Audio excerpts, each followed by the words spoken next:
Hey, Miss Lauren here, and I'm going to be reading chapter 9 of The Lion, the Witch, and the Wardrobe. The chapter is called In the Witch's House. And now, of course, you want to know what had happened to Edmund. He had eaten his share of the dinner, but he hadn't really enjoyed it because he was thinking all the time about Turkish delight, and there's nothing that spoils the taste of good ordinary food half so much as the memory of bad magic food. And he had heard the conversation and hadn't enjoyed it much either, because he kept on thinking that the others were taking no notice of him and trying to give him the cold shoulder. They weren't, but he imagined it. And then he had listened until Mr. Beaver told him about Aslan, and until he had heard the whole arrangement for meeting Alan at the stone table. It was then that he began very quietly to edge himself under the curtain which hung over the door, for the mention of Aslan gave him a mysterious and horrible feeling, just as it gave the others a mysterious and lovely feeling. Just as Mr. Beaver had been repeating the rhyme about Adam's flesh and Adam's bone, Edmund had been very quietly turning the door handle, and just before Mr. Beaver had begun telling them that the White Witch wasn't really human at all, but half a Jinn and half a giantess, Edmund had got outside into the snow and cautiously closed the door behind him. You mustn't think that even now Edmund was quite so bad that he actually wanted his brothers and sisters to be turned into stone. He did want Turkish delight and to be a princess and later a king, and to pay Peter out for calling him a beast. As for what the witch would do with the others, he didn't want her to be particularly nice to them, certainly not to put them on the same level as himself, but he managed to believe, or to pretend he believed, that she wouldn't do anything very bad to them, because he said to himself, all these people who say nasty things about her are her enemies, and probably half of it isn't true. She was jolly nice to me anyways, much nicer than they are. I expect she is the rightful queen, really. Anyway, she'll be better than that awful Aslan. At least, that was the excuse he made in his own mind for what he was doing. It wasn't a very good excuse, however, for deep down inside him, he really knew that the White Witch was bad and cruel. The first thing he realized when he got outside and found the snow falling all around him was that he had left his coat behind in the beaver's house, and of course there was no chance of going back to get it now. The next thing he realized was that the daylight was almost gone, for it had been nearly 3 o'clock when they sat down to dinner, and the winter days were short. He hadn't reckoned on this, but he had to make the best of it, so he turned up his collar and shuffled across the top of the dam. Luckily, it wasn't so slippery since the snow had fallen to the far side of the river. It was pretty bad when he reached the far side. It was growing darker every minute, and what with that and the snowflakes swirling all around him, he could hardly see 3 feet ahead.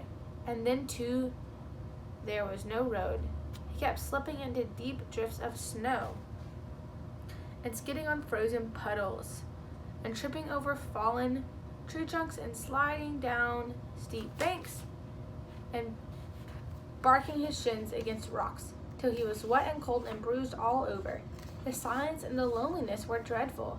In fact, I really think he might have given up the whole plan and gone back and owned up and made friends with the others if he hadn't happened to say to himself, when I'm king of Narnia, the first thing I shall do will be make some decent roads.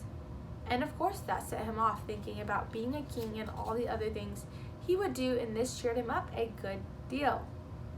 He had just settled in his mind what sort of palace he would have and how many cars, and all about his private cinema and where the principal railways would run and what laws he would make against beavers and dams, and was putting the finishing touches to some schemes for keeping Peter in his place when the weather changed. First the snow stopped, then a wind sprang up, and it became freezing cold.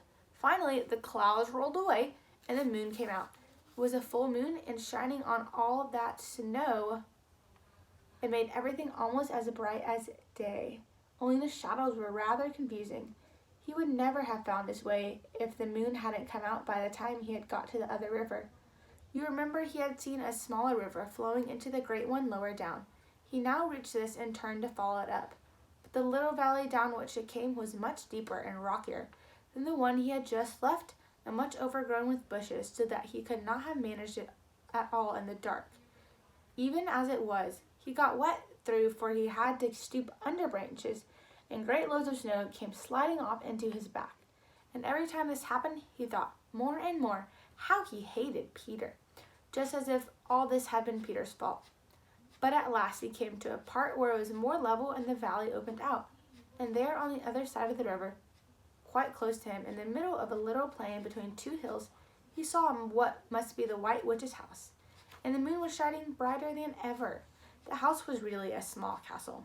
It seemed to be all towers, little towers with long, pointed spires on them, sharp as needles. They looked like huge dunce's caps or sorcerer's caps, and they shone in the moonlight, and their long shadows looked strange on the snow. Edmund began to be afraid of the house, but it was too late to think of turning back now. He crossed the river on the ice and walked up to the house. There was nothing stirring, not the slightest sound anywhere. Even his own feet made no noise on the deep, newly fallen snow. He walked on and on, past corner after corner of the house, and past turret after turret to find the door. He had to go right round to the far side before he found it. It was a huge arch, but the great iron gate stood wide open. Edmund crept up to the arch and looked inside into the courtyard, and there he saw a sight that nearly made his heart stop beating. Just inside the gate, with the moonlight shining on it, stood an enormous lion crouched as if it was ready to spring. And Edmund stood in the shadow of the arch, afraid to go on and afraid to go back, with his knees knocking together. He stood there so long that his teeth would have been chattering with cold, even if they had not been chattering with fear. How long this really lasted, I don't know, but it seemed to Edmund to last for hours. Then at last he began to wonder why the lion was standing so still, for it hadn't moved 1 inch since he had first set eyes on it. Edmund now ventured a little nearer, still keeping in the shadow of the arch as much as he could. He now saw from the way the lion was standing, that it couldn't have been looking at him at all. But supposing it turns its head, thought Edmund. In fact, it was staring at something else, namely a little dwarf who stood with his back to it, about 4 feet away. Aha, thought Edmund, when it springs at the dwarf, then will be my chance to escape.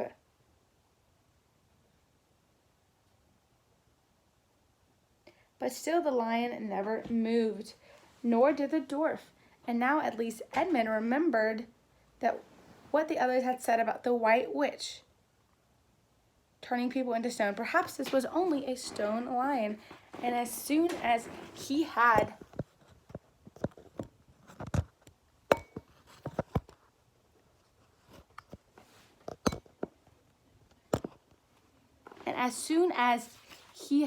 thought of that, he noticed that the lion's back and the top of its head were covered with snow.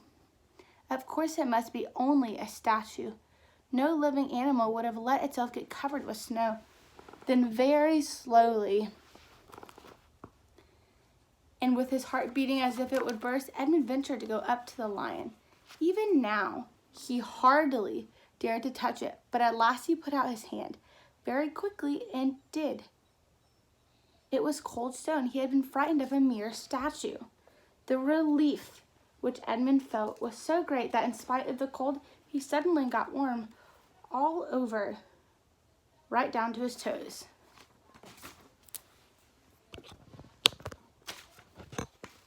And at the same time, there came into his head what seemed a perfectly lovely idea. Probably, he thought, this is the great lion Aslan that they were all talking about. She caught him already and turned him into stone. So that's the end of all their fine ideas about him. Pooh, who's afraid of Aslan?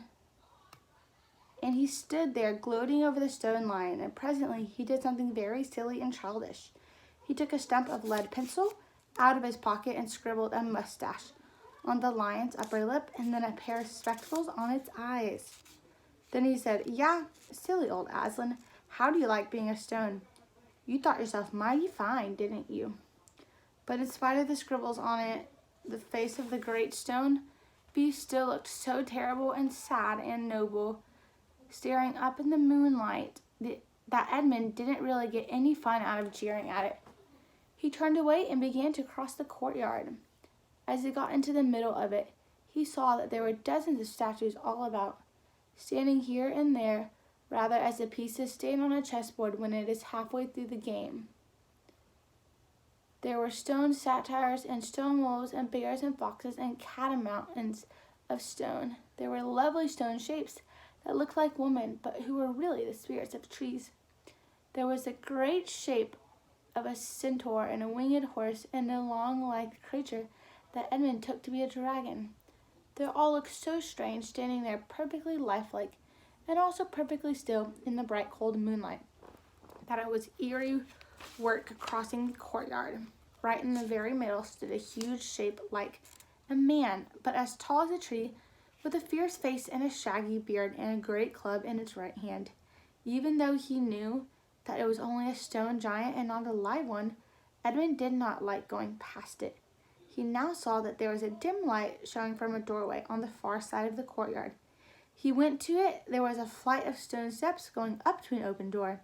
Edmund went up them. Across the threshold lay a great wolf. It's all right, he kept saying to himself. It's only a stone wolf. It can't hurt me. And he raised his leg to step over it. Instantly, the huge creature rose.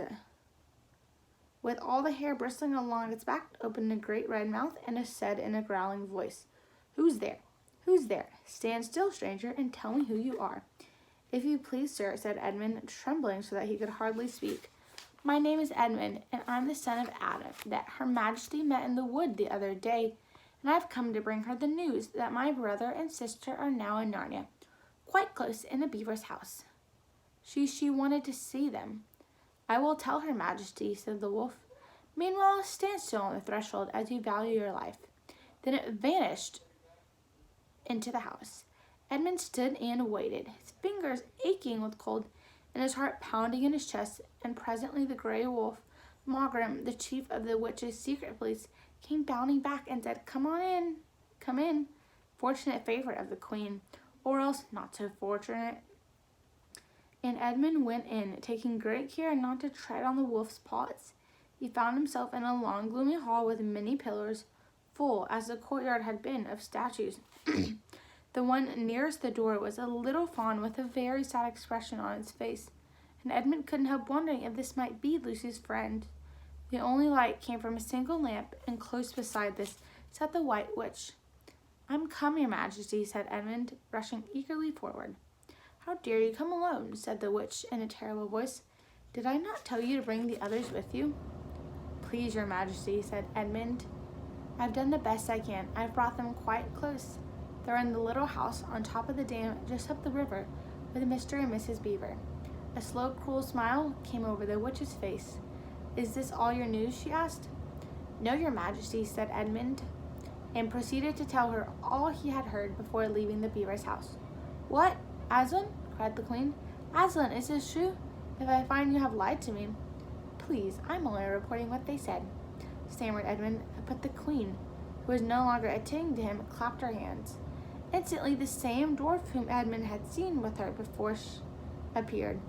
"Make ready our sledge," ordered the witch, "and use the harness without bells."